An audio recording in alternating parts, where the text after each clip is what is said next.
bienvenue pour cette nouvelle séquence consacrée donc à la nutrition et aux compléments du sportif. On a le grand plaisir donc d'accueillir le docteur Frédéric Arndt. Vous êtes donc anesthésiste, réanimateur, algologue, diplômé en micronutrition à l'hôpital Robert Debré de Reims. Et donc c'est une session que je vais co-animer avec Alexandre Oyo. Donc Frédéric, je vous laisse présenter ce que vous souhaitez partager avec nous sur l'aliment du sportif et nous vous poserons ensuite quelques questions. Très bien. Donc, je vous remercie de me permettre de parler d'un sujet qui me tient à cœur. Bien sûr, Paris 2024, donc le sujet était couru, mais aussi à titre personnel, puisqu'on a tous la volonté de soulager, d'aider nos aînés dans le mieux vieillir et dans la prévention de la sarcopénie et des chutes. Le mouvement, c'est quelque chose qui est éternel et qui est indissociable de la vie. Nous allons bouger pour vivre, nous allons vivre pour bouger. L'univers nous l'a enseigné, que ce soit dans l'infiniment grand ou dans l'infiniment petit au cœur de la cellule et des atomes. Quand l'humain a inventé quelque chose qui s'appelle la sédentarité, l'OMS nous parle de 60 à 80% de personnes sédentaires de par le monde. J'ai envie de dire, les animaux ne connaissent pas ça. Quand on demande à un oiseau d'arrêter de voler ou quand on demande à un poisson d'arrêter de nager, on comprend ce qui va se passer et pourquoi l'humain en serait exempt. Aujourd'hui, le sport est une prescription médicale et c'est vrai que dans notre pratique, ça va vraiment être la cerise sur le gâteau. C'est-à-dire que quand le patient se remet en mouvement, le dossier de douleur est vraiment sur une voie de nette amélioration. Comme le dit la petite phrase « use it or lose it ». Il y a plein de recommandations qui vont être que chaque patient va devoir s'approprier. Il faut bien sûr avoir une activité sportive ludique. Il y a des bases. Beaucoup d'études ont été faites sur l'activité fragmentée, cette alternance de vite et de plus lent, une alternance de 5 à 10 répétitions, 5 à 10 minutes, qui permettrait d'avoir une trophicité, de récupérer un tonus musculaire. Le muscle, c'est déjà presque 20% de la dépense énergétique de base quand on est au repos. Lorsqu'on est en activité, on va multiplier par 2 cette dépense énergétique à partir du muscle. Le muscle est un organe en soi qui va communiquer avec tous les autres organes. C'est lui qui va apporter le tonus osseux et permettre d'avoir des os plus solides. C'est lui qui, par la synthèse, la promotion de la synthèse de l'irisine, une hormone qui communique avec le cerveau, va augmenter les performances intellectuelles et la mémorisation. C'est lui qui va booster le système immunitaire, c'est lui qui va manger le sucre et limiter la maladie diabétique. On parle d'hormones. Quand on parle de l'activité physique, c'est ce paradoxe qui dit que quand on soumet le corps à un stress minimal, on va paradoxalement être promoteur de santé. Ce stress, il peut être de toutes sortes, il peut être lié à l'activité physique, une alimentation cétogène, c'est-à-dire exclusivement lipidique, une restriction calorique, le jeûne, la lumière du soleil, l'exposition au froid, l'exposition à la chaleur, tous ces stress sont promoteurs de santé. Laissez-moi vous expliquer ça d'une façon un peu imagée. Quand on parle d'activité physique, c'est un peu comme une course de voiture où on va sélectionner la meilleure écurie, celle qui a passé en premier la ligne d'arrivée. Et on va éliminer les écuries, les autres écuries. Eh bien, l'activité physique, c'est pareil. C'est-à-dire que l'on va repérer les meilleures mitochondries et on va éliminer les mitochondries qui sont moins fonctionnelles, qui génèrent trop de radicaux libres, de déchets et qui ne sont pas favorables. On appelle ça la biogénèse mitochondriale ou par un mécanisme d'autophagie. Donc, laissez-moi parler de santé. Et la santé, dans ces brochures que l'on trouve chez le médecin généraliste ou chez notre médecin, eh bien, il y a toujours le mot bouger, il y a le mot manger, et puis ce petit mot en bas à gauche où on va voir le cycle nictéméral, la régularité, qui sont aussi des promoteurs de santé. Donc, pour les nutriments du muscle, les aliments du muscle, l'essence du muscle, l'essence de la mitochondrie. D'abord, on va se concentrer sur l'importance des acides gras. Ces acides gras qui sont les murs de cette mitochondrie, et la qualité des acides gras va déterminer une fluidité optimale et donc une production d'énergie optimale. La mitochondrie reçoit une énergie. Une des énergies s'appelle les graisses. Le souci de l'aliment gras, c'est qu'il n'est pas soluble. Et pour rentrer de façon optimale dans la mitochondrie et produire de l'énergie musculaire, il va avoir besoin d'un transporteur qu'on va appeler la carnitine. En rouge aussi, on a entouré la coenzyme Q10, qui est un antioxydant et qui est un élément déterminant de la respiration cellulaire. Le sportif de haut niveau peut avoir une carence en coenzyme Q10, un peu à l'image du patient qui prend des statines et qui va diminuer sa synthèse de coenzyme Q10 qui est fabriquée à partir du cholestérol, on le rappelle. La carnitine, elle, provient à 25% de la synthèse à partir du fer, de la vitamine C, des acides aminés, et à 75% de l'alimentation à partir de la viande rouge. L'autre aliment, l'autre essence qui va nourrir notre muscle, nos mitochondries, c'est le sucre. Mais le sucre, c'est un petit peu, c'est Dr Jekyll et Mr Hyde, c'est-à-dire qu'il a deux facettes. Ce sucre pris de façon un petit peu rapide, par exemple le jus de fruits pressés, que l'on considère comme étant à tort un aliment santé, va générer un pic de glycémie. Et ce pic de sucre, cet afflux de sucre un peu trop rapide, le sucre est une colle, il n'y a pas de raison que dans le sang, cette colle ne fasse pas aussi son effet, et cette colle va se coller sur les protéines, et ici un peu à l'image d'un chewing-gum sur une clé, et ces pauvres protéines qui sont dénaturées, qui sont caramélisées en cuisine, nous en médecine on appelle ça de la glycation, ces protéines qui sont glyquées ne sont plus fonctionnelles et vont devoir utiliser le pool d'antioxydants pour être éliminé. On se retrouve donc avec une double peine lorsque le sucre est utilisé de façon un peu trop rapide, avec un pic glycémique aigu, avec des protéines non fonctionnelles et une déplétion en antioxydants protecteurs. Il faudra donc avoir à cœur d'utiliser des aliments qui ont un index glycémique le plus bas possible. Le muscle est vraiment un mangeur de sucre, une prévention du diabète, une prévention de ces pics de glycémie, mais une fois lorsque cela est répété un peu trop souvent, ce sera aussi un lieu de stockage au même titre que le tissu lipidique, que le foie avec une stéatose, mais aussi au même titre que le pancréas. Le pancréas gras, ça existe aussi.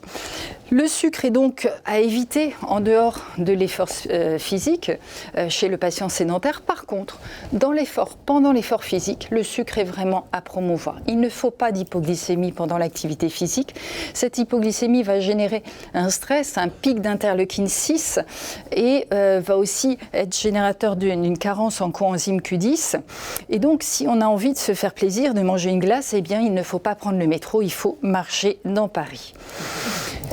L'autre élément santé, l'autre énergie de la vie après le sucre, le gras, et qui va se combiner au sucre et au gras, c'est l'oxygène. Il est surprenant d'observer en consultation le nombre de patients qui ont une ventilation superficielle, soit une polypnée ou même une hypopnée. Ces patients qui, même s'ils ont une cage thoracique assez importante, en fait ventilent peu, oublient de respirer. On appelle ça même l'apnée du MEL, c'est-à-dire que on oublie de respirer et or cette respiration est essentielle. Dans le sport, le sportif de haut niveau, il y a un proverbe qui dit que l'on a plus de médailles aux Jeux Olympiques lorsque l'on respire par le nez et on a aussi moins de fatigue cardiaque. C'est assez surprenant, mais somme toute c'est assez logique parce que la respiration nasale impose de respirer lentement, impose de gonfler le ballon pulmonaire d'une façon plus conséquente et donc va permettre d'avoir ces échanges gazeux, d'avoir le taux de CO2 qui est nécessaire, il n'en faut pas trop mais il en faut quand même, alors qu'une respiration buccale c'est comme un ballon crevé avec cette perte de cohérence. Je vous propose un petit exercice tout simple, juste poser une main sur le ventre. Et avec cette respiration nasale, de gonfler à l'inspiration le ventre, vous allez ainsi permettre de tirer le diaphragme et d'avoir cet appel d'air dans les bases du poumon. Après, on va vider le ventre à l'expiration, on remonte ainsi le diaphragme et ces mouvements de diaphragme vont remuscler le diaphragme, qui est le premier muscle à muscler. Ça va aussi permettre de remettre en mouvement le système nerveux végétatif, notamment le nerf vague. Et puis, ça va permettre d'avoir ces effets de massage au niveau abdominal et indirectement de tonifier le plancher pelvien et donc d'avoir un élément de statique non négligeable au niveau du bassin. Un élément qui, s'il devait y en avoir qu'un seul au niveau sportif, c'est l'eau. En effet, nous savons tous que l'eau représente 70% du corps humain.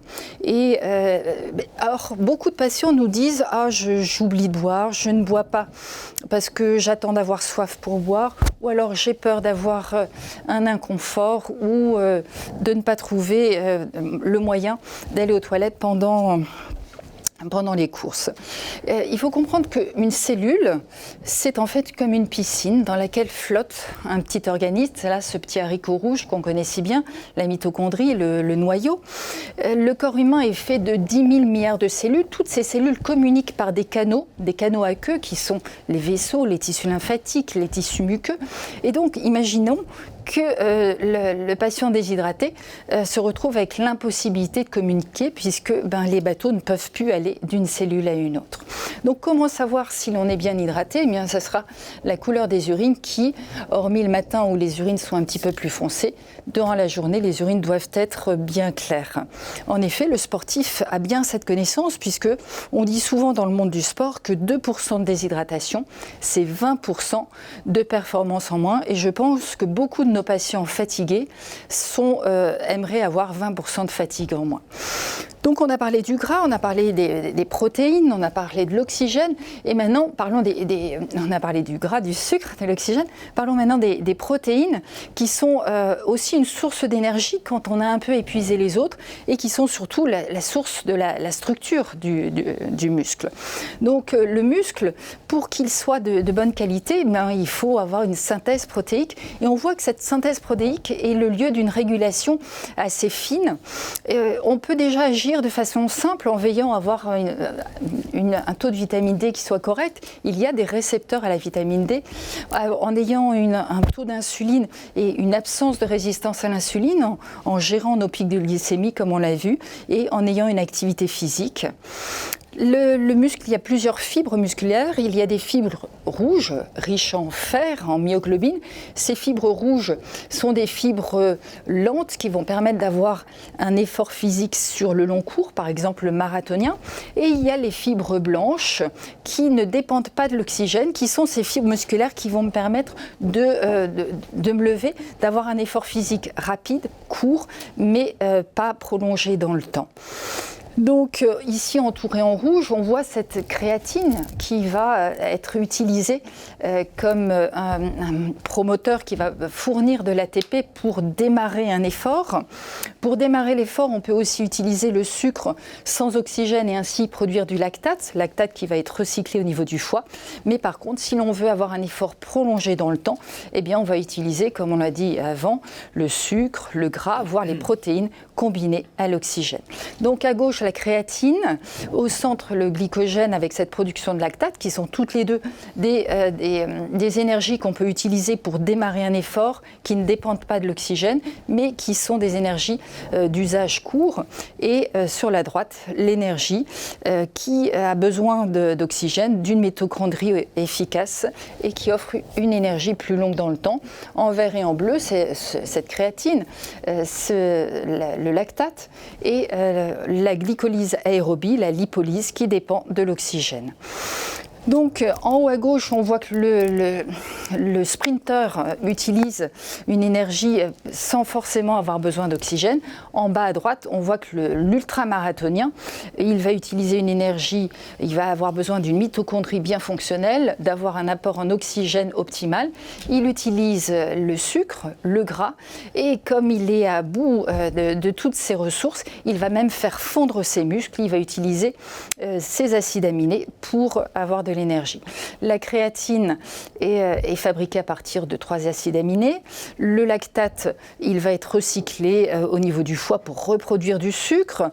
Et donc l'énergie qui est fournie au niveau de ma mitochondrie, donc soit le glucose en haut à gauche, soit les acides gras en bas à droite, soit les protéines. Et on voit qu'une protéine qui revient, un acide aminé qui revient, qui est très abondant au niveau du muscle, c'est la glutamine.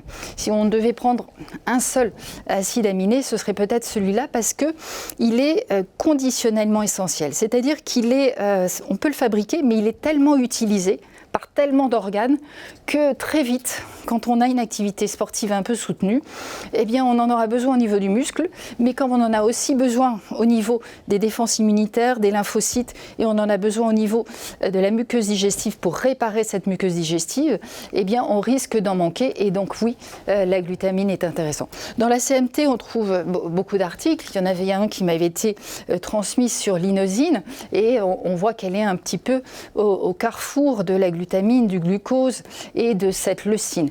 Un autre acide aminé qui est important au niveau du muscle, ce sont ce trio d'acides aminés branchés qui sont fortement utilisés lorsque l'on utilise le muscle, et notamment cette leucine. Il faut comprendre que le muscle est en perpétuel détricotage et retricotage. Et donc, si on n'a pas un apport de protéines régulier, eh bien, on va être sur ce versant détricotage et aller vers la sarcopénie. C'est vraiment un équilibre. Donc, pour fabriquer du muscle, il faut consommer des protéines et il faut les incorporer correctement, les assimiler et les incorporer aussi grâce à une activité physique régulière. On va détricoter le muscle aussi si on est en stress, si on est en jeûne, si on fait trop d'exercices, comme on a vu tout à l'heure, parce que si on est ultramarathonien, le vieillissement est aussi une cause de détricotage facilité. Et toutes les protéines ne sont pas assimilées de la même façon. Et les protéines qui vont être facilement assimilées, ce sont des protéines qui sont des conglomérats d'acides aminés bien digestibles, notamment le lactosérum, ce qu'on appelle les protéines whey, qu'on trouve souvent dans les nutritions du sportif et qui sont riches en leucine. Ce diaporama et cette slide est vraiment intéressante car elle nous montre qu'on est donc toujours en train de détricoter le muscle et de le retricoter, et plusieurs fois dans la journée. C'est-à-dire qu'il est préférable d'avoir des protéines réparties sur 3 repas plutôt que d'avoir un gros apport de protéines à un seul repas, parce qu'on ne pourra pas faire plus de muscles que nécessaire si on a tout pris à un seul repas. Donc oui, avoir des protéines le matin, le midi, le soir, peut-être varier ces protéines, parfois une association légumineuse céréales pour un repas, des protéines animales à un autre repas, et peut-être un petit complément avec du lactosérum à un 3e repas. Avec l'âge, le muscle est fragilisé, il y a une sarcopénie, et si on veut inverser cette courbe, on voit en rouge que pour synthétiser, on peut encore fabriquer du muscle. Je voyais une étude sur une dame de 93 ans qui, grâce à un apport alimentaire conséquent et une activité physique conséquente, avait gagné 30% de masse musculaire. Donc oui, c'est possible. Bien sûr, avec l'âge, c'est plus difficile, mais il faut avoir un apport protéique plus important avec l'âge. La seule réserve, c'est l'insuffisance insuffisance rénale et dans ce cas-là, varier les protéines pour ne pas fatiguer le rein. La sarcopénie est au cœur de la santé. Il faut comprendre que le muscle, c'est un petit peu comme notre compte en banque. On ne va pas grignoter ce compte en banque, on va plutôt avoir à cœur de le faire fructifier pour garder en santé.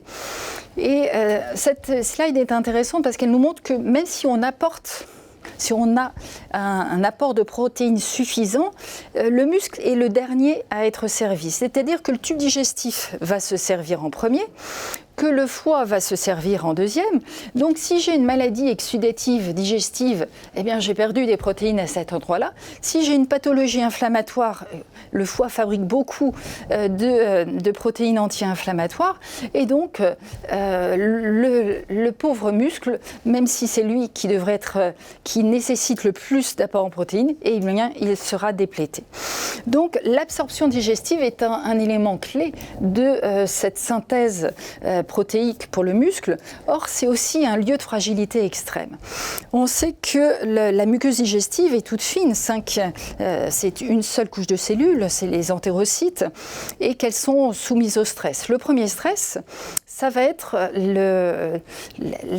l'activité sportive. Quand j'ai une activité sportive, je sollicite donc je dévie la circulation sanguine vers le muscle pour pouvoir apporter tous les nutriments au muscle et résultat, la muqueuse digestive se trouve en ischémie, privée de sang et privée d'oxygène également. Donc si cette activité sportive est trop prolongée, il y a un risque que cette ischémie génère donc une fragilité et surtout lorsqu'il y aura une reperfusion, on appelle ça le mécanisme d'ischémie-reperfusion, les toxines qui auront été générées du fait de cette ischémie vont peut-être abîmer la muqueuse digestive et créer ce qu'on appelle un leaky gut avec des passages des trous dans cette muqueuse digestive et générer une fatigue. Dans la nature, le lion ne va jamais chasser le ventre plein. Eh bien, l'humain doit en faire autant, c'est-à-dire qu'il faut vraiment éviter de manger un repas qui soit lourd 2 heures avant et 2 heures après un effort physique intense. Là, on parle de sport, on ne parle pas d'une activité physique douce. La marche, bien sûr, la marche digestive et bien sûr n'est pas dans cette considération-là. Lorsqu'il y a comme ça cette hyperperméabilité digestive, on peut donc avoir des pathologies avec passage d'antigènes qui vont se formater au niveau de la peau, et au niveau du poumon et aussi au niveau des tendons, par exemple, avec une tendinite ou toutes les fragilités lorsqu'on a un sport extrême. Et donc, un complément qui me semble aussi intéressant, un acide aminé qui est peut-être un peu important à proposer à nos patients, ce sera cet acide aminé qui est polyvalent, qui permet de réparer la muqueuse digestive, qui garantit une fonction lymphocytaire correcte et qui est aussi un acide aminé important dans le muscle. Donc ça, c'est un poster qui a été présenté au Congrès Douleur avec le QR code qui fait le lien entre le microbiote, la douleur et la fatigue. Donc, au niveau du muscle, on a des récepteurs à la vitamine D.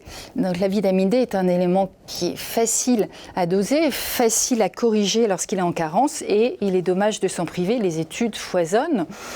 Il faut aussi veiller à ce que la fonction hormonale soit correcte parce que les hormones thyroïdiennes sont trophiques pour le muscle, de même que les hormones du stress, les corticoïdes. Le muscle est un organe immunitaire et est un organe endocrine en soi, puisqu'il fabrique des hormones, il communique avec tous nos organes. On l'avait dit tout à l'heure, notamment, il va permettre de fabriquer une hormone qui s'appelle l'irisine et qui va favoriser la mémoire.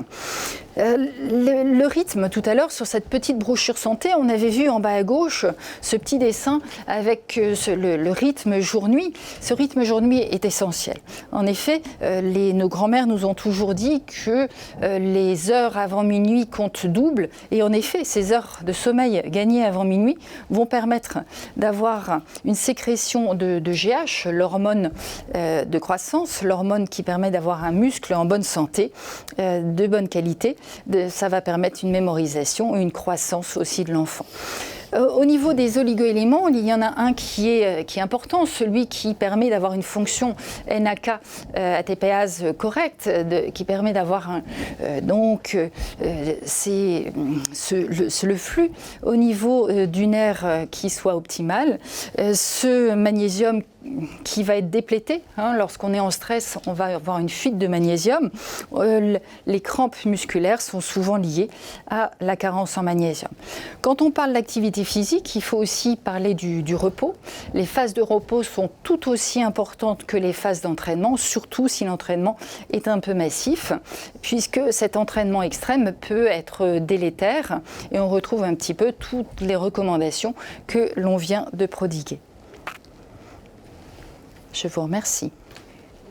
C'est nous qui vous remercions, Frédéric. Merci beaucoup pour cette présentation très complète et très riche. Alexandre Oyo, une réaction C'était très riche. Merci beaucoup, Frédéric.